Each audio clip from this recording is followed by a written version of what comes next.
میری پرورش جن ہاتھوں میں ہوئی ہے انہوں نے مجھے اگر عورت کی عزت کرنا نہیں سکھایا ہوتا تو یقین کرو تمہاری ان چیپ حرکتوں اور باتوں کا میں تمہیں بہت اچھی طرح جواب دیتا۔ اگر میری تربیت مجھے تمہاری طرح اپنے مقام سے گرنے کی اجازت نہیں دیتی۔ مزید میں تمہیں ایک بات بتانا چاہتا ہوں رادیہ عبد الرحمن، تم بے حد بڑی غلط فہمی میں مبتلا ہو کہ میں تم جیسی دل پھینک قسم کی لڑکی سے محبت کروں گا۔ یقین کرو تمہاری یہ بے پناہ خوبصورتی مجھے ذرا برابر متاثر نہیں کرتی، بلکہ تمہیں دیکھ کر جو جذبہ دل میں پیدا ہوتا ہے وہ شاید شدید قسم کی بیزاری اور ناگواریت کا ہے، اور تم دعوے دار ہو خود سے محبت کی۔ میری شرعی بیویوں نے بھی کبھی اس بے باکی سے مجھ سے اپنے جذبوں کا اظہار نہیں کیا جس طرح تم بنا کسی رشتے کے مجھ سے اس قدر کھلی ڈلی اور بیہودہ گفتگو کر رہی ہو۔ بہتر ہوگا کہ مجھ سے چھچوری باتیں کرنے کے بجائے اپنے ان بے لگام جذبوں سمیت خود پر بھی لگام ڈالو۔ وہ غصے سے جیسے پھٹ پڑا تھا، تبھی اس نے رادیہ کو جھاڑ کر رکھ دیا تھا، ساتھ ہی رادیہ کا بازو پکڑ کر اسے کھینچتے اپنے روم کے باہر لے گیا، جبکہ رادیہ پھٹی پھٹی آنکھوں سے اسے دیکھتی جا رہی تھی۔ تم پچھتاؤ گے ارکم ملک، نہ جانے کیسے اور کیوں میں تم سے محبت کرنے لگی، مگر تم میری تسلیم کر کے اچھا نہیں کر رہے ہو۔ اگر تم میرا ہاتھ تھام لو گے تو میں تمہارے لیے سینڈی کو بھی چھوڑ دوں گی۔ تمہاری غلط فہمی دور کرنے کے لیے میں تمہیں سچ بتا رہی ہوں کہ سینڈی میرے ساتھ فزیکل نہیں ہوا۔ کل جو کچھ تم نے دیکھا تھا وہ شراب کے نشے میں سینڈی سے ہوا تھا، مگر اس سے پہلے کبھی ہم اس طرح قریب نہ ہیں۔ وہ ارکم کے قہر بھری نظروں کی پرواہ کیے بنا بولی، اوہ شٹ اپ، تم اس کے قریب جاؤ یا دور رہو یہ میرا کنسرن نہیں ہے، لیکن اگر تمہاری آنکھوں میں تھوڑی بہت بھی شرم بچی ہے تو خود کو واقعی روک لو اور اپنی ذات کو صفوان کی امانت سمجھ کر اپنی عزت کی حفاظت کرو۔ ارکم کی اونچی آواز سن کر عثمان اور صفا بھی اپنے اپنے روم سے نکل آئے، اور پھر صفا کے استفسار پر ارکم نے انہیں سب بتا دیا۔ صفا بے یقینی سے بیٹی کا چہرہ دیکھتی رہ گئی۔ خالہ میں شادی شدہ ہوں، میری ایک نہیں بلکہ دو شادیاں ہو چکی ہیں۔ میری دونوں بیویاں پاکستان میں میرے گھر پر موجود ہے، اور یہ بات میں آپ کی بیٹی کو بتا چکا ہوں، مگر یہ میری بات ماننے کو تیار ہی نہیں ہو رہی ہے۔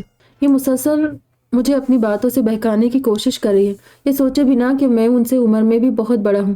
مجھے لگتا ہے میں نے یہاں رک کر غلطی کر دی۔ میں صبح ہی واپس چلا جاؤں گا، بلکہ سلمان ماموں کے گھر چلا جاؤں گا اور وہیں سے پاکستان فلائی کر جاؤں گا۔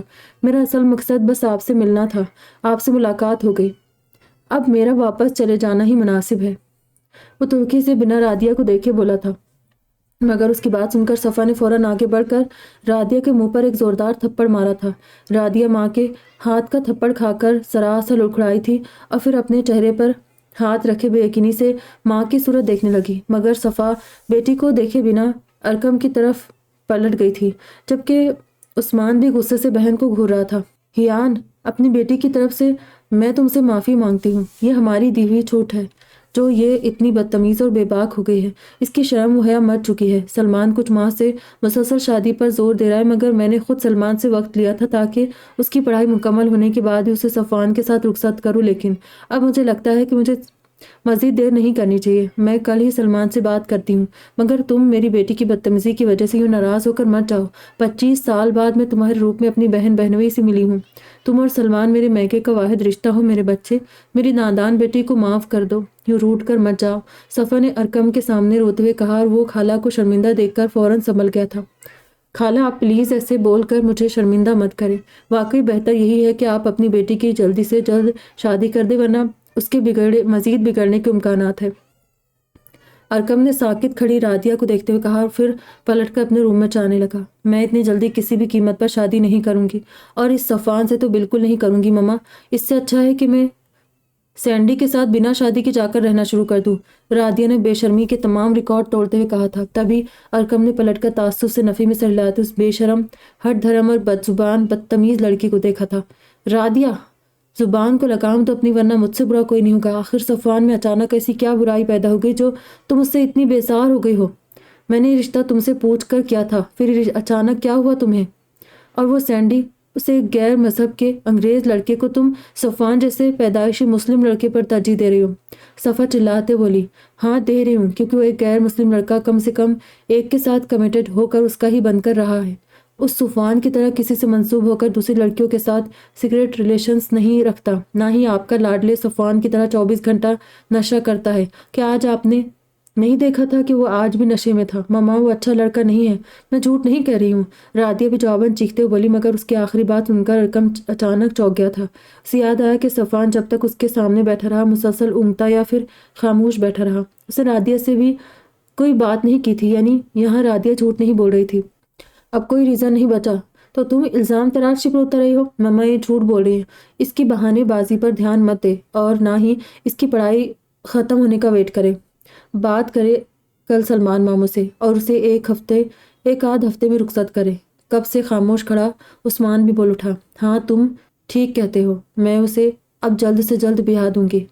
بات کرتی ہوں کل سلمان سے۔ صفا بیٹی کو دیکھتی ہوئی تعصب سے بولی، اگر آپ لوگوں کی یہی ضد ہے تو میری بھی ضد سن لے ماما، میں اس صفوان سے شادی نہیں کروں گی۔ اگر صفوان کی جگہ ارقم کا نام لیتی تو میں بنا لمحے کی دیر کی ہاں کر دیتی، مگر آپ سمیت ارقم ملک کو میرے ساتھ پر اعتراض ہے۔ میں ارقم کا ساتھ نہیں پا سکی تو صفوان کو بھی قبول نہیں کروں گی۔ اگر مجھے ارقم کے سوا کسی اور کو اپنانا ہی ہے تو صفوان سے بدر جہاں بہتر تو سینڈی ہے، میں سینڈی کو اپنی زندگی میں شامل کر لوں گی، مگر صفوان کو مرتے دم تک نہیں۔ رادیہ غصے سے بولتے ہوئے وہاں سے چلی گئی اور صفا واقعی بھانجے کے سامنے بیٹی کی اس بدتمیزی پر اپنا سا منہ لے کر رہ گئی۔ پھر تھکے تھکے قدموں سے وہ اپنے روم کی طرف بڑھ گئی۔ عثمان بھی غصے سے اپنے روم میں چلا گیا اور ارقم مجرم سا بنا وہیں کھڑا رہ گیا۔ میں اگلے دن صبح ہی خالہ کے بہت اصرار کے باوجود وہاں اسی گھر چلا گیا جہاں میں رکا ہوا تھا۔ اب میرا سلمان ماموں کے گھر جانے کا بھی کوئی ارادہ نہیں تھا، میں بس جلد سے جلد اپنے گھر پہنچنا چاہتا تھا، اپنے ان سب لوگوں کے پاس جن کے ساتھ میرا بچپن اور جوانی گزرا۔ میرے خونی رشتے بھلے ہی مجھ سے بے حد محبت کرنے والے تھے، مگر میں ان سب کے بیچ مس فٹ تھا۔ ان کے لائف اسٹائل اور میرے رہن سہن میں زمین آسمان کا واضح فرق تھا۔ پاپا نے جن خطوط پر میری پرورش کی تھی اس کے لحاظ سے رادیہ جیسی لغزشوں کے لیے میری زندگی میں واقعی کوئی جگہ نہیں تھی۔ میں نے گھر آتے ہی فون کر کے امی جان کو اپنی آمد کا بتا دیا تھا، مگر امی جان نے اچانک مجھے سرپرائز کر دیا اور یہ بتا کر کہ پاپا خود میرے پیچھے پیرس پہنچنے والے تھے۔ ان کی بیرونی ملک جماعت کا دورہ اس بار پیرس میں پڑا تھا۔ میں پاکستان واپسی کی فلائٹ بک کرنے والا تھا، مگر پاپا کی آمد کا سن کر رک گیا اور پھر پاپا اسی رات میرے پاس پہنچ گئے۔ میں ایک ہفتے سے گھر سے دور تھا۔ یہ میری زندگی کا پہلا ایسا سفر تھا جو میں نے اکیلے امی جان اور پاپا کے بنا کیا تھا۔ تبھی میں پاپا کو دیکھ کر بچوں کی طرح ان کے گلے لگ گیا۔ تو کب تک بچہ بنا رہے گا ارقم پتر، اب تو بڑا ہو جائے یار، پاپا نے میری پیٹھ تھپ تھپاتے ہوئے کہا۔ پھر وہ مجھے اپنے ساتھ لگائے کافی دیر مجھ سے باتیں کرتے رہے۔ پاپا ایک ہفتے کے لیے یہاں آئے تھے، اس کے بعد انہیں فرانس کے دوسرے شہر میں بھی جانا تھا۔ وہ اپنے بزنس کا سارا بار مجھ پر ڈال کر اسی طرح گھر سے کئی دن باہر رہنے لگے۔ وہ دادا جان کی راہ پر چل پڑے تھے۔ مجھے بھی پاپا کی غیر موجودگی میں ایک آدھ دن میں جلد سے جلد واپسی کرنی تھی، کیونکہ اگر گھر پر امی جان، شرینہ اور نور تنہا تھی۔ پاپا نے مجھے بتایا کہ حفصہ آپی اور ذوالفقار بھائی جی کو گھر پر چھوڑ کر آئے تھے۔ بہرحال پاپا رات کو میرے پاس رک کر صبح اپنے ساتھیوں کے ساتھ واپس چلے گئے۔ میں نے بھی اگلے دن پاکستان واپسی کے لیے فلائٹ بک کروا لی تھی اور خود شرینہ، نور اور امی جان کے لیے شاپنگ کرنے چلا گیا۔ سارا دن شاپنگ اور گھومنے پھرنے میں گزر گیا۔ پھر میں ڈنر کر کے رات کو گھر پہنچا، نماز پڑھ کر سونے لیٹ گیا۔ مجھے خالہ کے گھر سے آئے 2 دن ہو گئے تھے، لیکن واپسی کے بعد میں نے خالہ کو کال تک نہیں کی تھی۔ حالانکہ میں خالہ سے ان کا نمبر لے آیا تھا، اپنا نمبر میں نے رادیہ کی وجہ سے نہیں دیا تھا کہ بلا وجہ کمبل ہونے لگتی۔ بہرحال ان کی بیٹی سے برطرف خالہ مجھ سے بے حد محبت کرتی تھی۔ رادیہ کی وجہ سے میں انہیں نظر انداز نہیں کر سکتا تھا، اسی لیے خود خالہ سے ملنے چلا گیا۔ مگر میں جس وقت خالہ کے گھر پہنچا، عثمان اور خالہ بے حد پریشان بیٹھے تھے اور مجھے دیکھتے ہی عثمان لپک کر میرے پاس آیا۔ ارحم بھائی آپ کہاں تھے؟ رادیہ آپ کے ساتھ تھی کیا؟ وہ پرسوں صبح سے گھر سے غائب ہے، نہ جانے کہاں چلی گئی ہے، ہر جگہ اسے ڈھونڈ چکا ہوں، اس کے دوستوں کے پاس بھی گیا مگر وہ کہیں نہیں ہے۔ میں نے اس باسٹرڈ سینڈی کے ٹھکانے پر بھی پتہ کیا ہے، مگر وہ 1 ہفتے سے شہر سے باہر ہے، اسی لیے ہمیں لگا کہ رادیہ شاید آپ کے گھر چلی گئی ہو۔ مما بتا رہی تھی کہ وہ آپ کا ایڈریس جانتی تھی، مجھے آپ کی رہائش کا پتہ نہیں تھا، نہ ہی آپ کا کوئی نمبر ہمارے پاس تھا۔ بتائے کیا رادیہ آپ کے ساتھ ہے؟ عثمان نے مجھ سے پوچھا تھا، جبکہ میں حیران و ششدر سا اپنی جگہ کھڑا رہ گیا۔ نہیں عثمان، رادیہ میرے ساتھ نہیں ہے، وہ 2 دن سے غائب ہے اور تم نے ابھی تک پولیس میں کمپلینٹ نہیں کی؟ میں نے خاموشی سے آنسو بہاتی ہوئی خالہ پر ایک نظر ڈال کر عثمان سے پوچھا۔ ابھی تک نہیں کی، مما نے منع کر دیا تھا، انہیں لگا کہ شاید وہ غصے میں اپنے کسی دوست کے گھر چلی گئی ہے، کیونکہ مما نے فون پر سلمان ماموں کی کو اس منتھ شادی کی کوئی ڈیٹ فائنل کرنے کے لیے کہا تھا۔ بس اسی بات پر غصہ ہو گئی۔ پہلے بھی وہ اکثر لیٹ نائٹ گھر آتی تھی، اسی لیے پرسوں کا دن ایسے ہی نکل گیا تھا، مگر رات بھی جب وہ واپس نہیں لوٹی تو مما نے پریشان ہو کر آدھی رات ہی مجھے جگا دیا۔ میں تبھی اسے ڈھونڈنے نکلا ہوا تھا، کل کا سارا دن بھی اسے ڈھونڈتے گزر گیا،